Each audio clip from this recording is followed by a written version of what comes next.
Hi everyone, and welcome to part 6, the last and final part of our character series.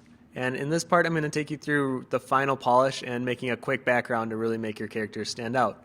And we've gone from the outline, laying down the color, the face and the hair, doing the skin and clothing, the accessories, and then now the final polish. This has been a great series for me to have fun with and practice on a new character, and I really hope you guys have picked up a lot of tips along the way. So with that, let's get started. So the whole time we've been working with this character, there's been a neutral gray background. And this is the point where we're going to add some atmosphere to it. So what I like to do is I start off with a simple black gradient, and I'll lay that in the backdrop, and then I'll use my texture brush, and I'll usually go around the character as like a nice little outline to it. And then from there, I'll usually go in and I'll use my soft edge brush, and I'll either try to blend it a bit more, or then I'll go down to the lower area like I am here, and I'm adding that shadow based on where that light is hitting the figure. So the whole time I've been playing with the light in mind of where it's hitting the character, and now I'm using the same mindset in adding my shadows to the ground plane. So here I'm working with some depth of field by using a soft edge eraser, and I'm erasing things that are further back from the front of the character, like the backside of her hair and the bandages that are behind her. And that way it really gives a nice atmospheric perspective to it as well. And now is when I'm going to grab some textures that I took, and I'm going to place them right on top of the character, and these can be found in the source files below. So what I like to do is I like to drag them right in the file, and then I like to set the layer mode to overlay, and then I'll mask out the character so it lays right on top of the character. And it adds that much more detail to an already detailed character. And if it comes off a little too strong, I can then lower the opacity of that layer. And if you're using textures on your characters, you want to be conscious of what texture you're placing on what material. So since this is a pretty standard, grime texture, I can almost apply it anywhere and then play with my eraser opacity settings to lower the overall effect. So this is especially great on like leather or stone, but not so great on areas like skin, which has more of a soft, clean look to it.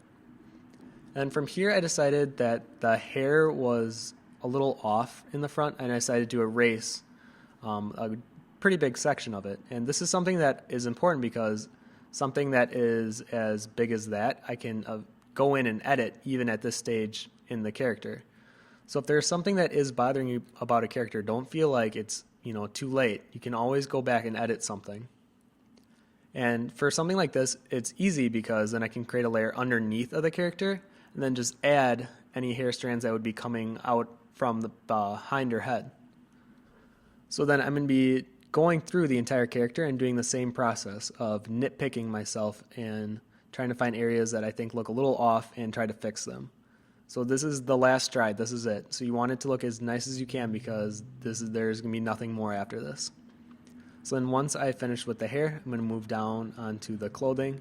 I'm going to give it more of that shine, more of that pop by choosing an even lighter version of the clothing color, but then adding a little more yellow saturation to it so there's some warmth coming through as well. And I'm going to carry that through to the rest of the pieces like the leather or the bandages. And then I'm also thinking of doing some final detailing. So like that hand that she has open right now, I'm going to go through, I'm going to edge it out, I'm going to try to round it out as best I can before saying, you know what, this piece looks good, I'm going to call it done and then move on.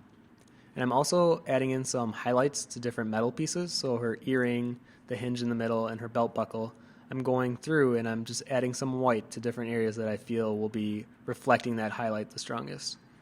And this is a funny part because I thought about the leg suspenders, and then as I hit this point I realized they wouldn't be staying in place. So even in the final polish pass I might be adding things because I thought about it a little more, and then I'm editing it based on what I thought about. So I added some loops that would hold it in place.